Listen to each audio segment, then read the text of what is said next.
പുസ്തക പ്രസാധന രംഗത്ത് ഏറെ പരിചയമുള്ള ശ്രീ CP ചന്ദ്രനും പ്രദീപ് കുമാർ കൂത്തുപറമ്പും തുടങ്ങിയിരിക്കുന്ന പുതിയ സംരംഭമാണ് ബ്ലൂ ഇങ്ക് ബുക്സ്.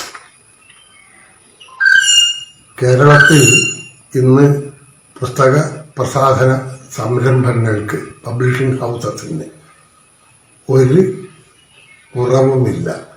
ധാരാളം പുസ്തകശാലകൾ ഓരോ ദിവസവും പുറത്തു വരുന്നുണ്ട്. ഒന്നാലോചിച്ചാൽ ഇത് വളരെ നല്ല ഒരു കാര്യമാണ്.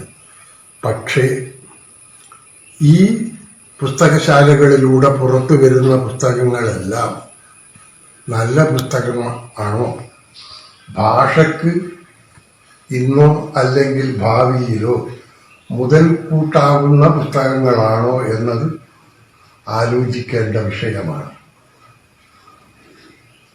കേരളത്തിലെ ഏറ്റവും പ്രശസ്തമായ പബ്ലിഷിംഗ് ഹൗസുകളിൽ ജോലിയെടുത്ത് പരിചയമുള്ള വ്യക്തിയാണ് CP ചന്ദ്രൻ. ഞാനിത് അദ്ദേഹത്തോട് പ്രത്യേകിച്ച് പറയേണ്ടുന്ന ആവശ്യമില്ല.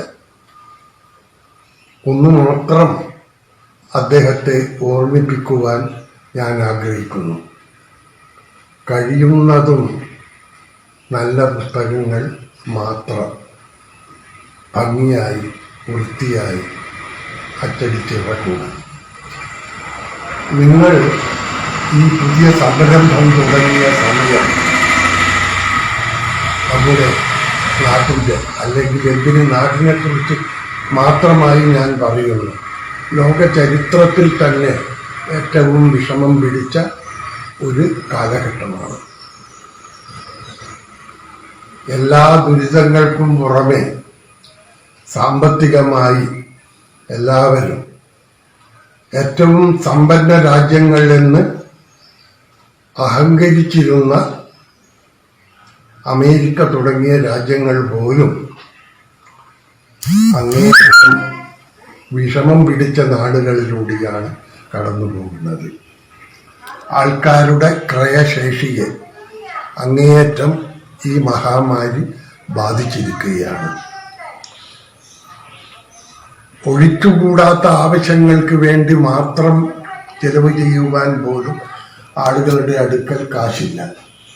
അപ്പോഴാണ് പുസ്തകങ്ങളും കൂടി വാങ്ങേണ്ടുന്ന ഒരു ഘട്ടത്തിൽ അവരെത്തിച്ചേരുന്നത്. ആത്മാവിൻ്റെ വിശപ്പ് അത് തീർക്കണമെങ്കിൽ പുസ്തകങ്ങൾ വായിച്ചേ പറ്റൂ. ഈ ചീത്ത നാളുകളെ തരണം ചെയ്യുവാൻ കൂടി ബ്ലൂ ഇങ്ക് ബുക്സിന് സാധിക്കട്ടെ. അവരുടെ നല്ല നല്ല പുസ്തകങ്ങളിലൂടെ അവർക്ക് കഴിയുമാറാകട്ടെ എന്ന് ഞാൻ പ്രാർത്ഥിക്കുന്നു. ഈ പുതിയ സംരംഭത്തിന് എല്ലാ മംഗളങ്ങളും ഞാൻ നേരുകയും ചെയ്യുന്നു. ഇന്നിവിടെ പ്രകാശിപ്പിക്കുന്നത് 3 പുസ്തകങ്ങളാണ്.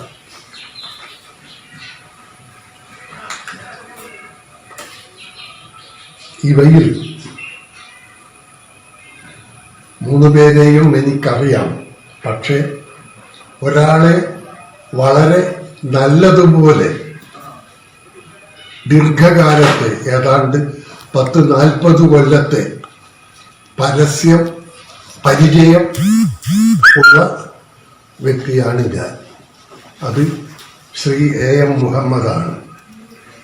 ദീർഘകാലത്തെ പ്രവാസ ജീവിതത്തിന് ശേഷം അദ്ദേഹം ഇപ്പോൾ നാട്ടിൽ വന്നിരിക്കുകയാണ്. അദ്ദേഹത്തിൻ്റെ കഥകളുടെ സമാഹാരമാണ് ആദ്യത്തെ പുസ്തകമായ റോബസ്റ്റ. ധാരാളം അംഗീകാരങ്ങൾ, പ്രശസ്തമായ അംഗീകാരങ്ങൾ ലഭിച്ചിട്ടുള്ള വ്യക്തിയാണ് ശ്രീ മുഹമ്മദ്. അദ്ദേഹം ഒരു കാലത്ത് അദ്ദേഹത്തിൻ്റെ ധാരാളം കഥകൾ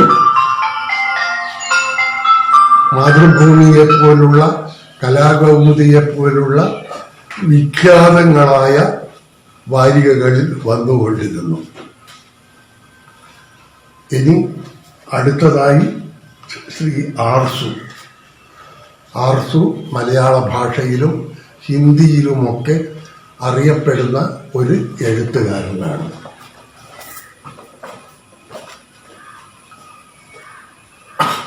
ആർസുവിനെയും എനിക്ക് ദീർഘകാലമായി പരിചയമുണ്ട്.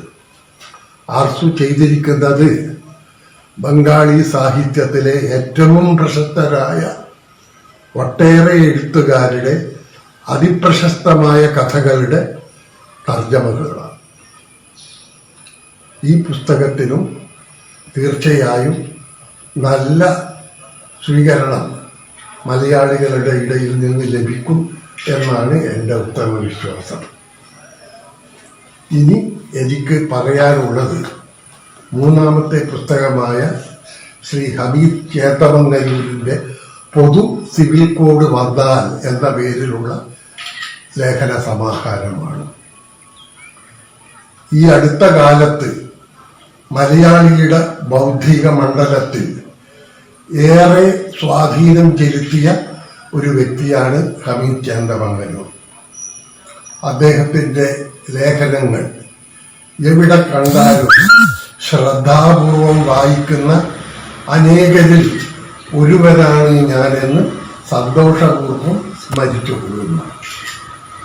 ഈ 3 എഴുത്തുകാർക്കും ഇവരുടെ ഗ്രന്ഥങ്ങൾ പ്രസിദ്ധീകരിച്ച ബ്ലൂ ഇങ്ക് പ്രസിദ്ധീകരണശാലക്കും എല്ലാ ഭാവുകങ്ങളും ഞാൻ നൽകുന്നു. ആർക്കും കൊടുക്കുന്നു വേണ്ട, അവന് ഉടമകളല്ലേ. നീ എന്തൊരു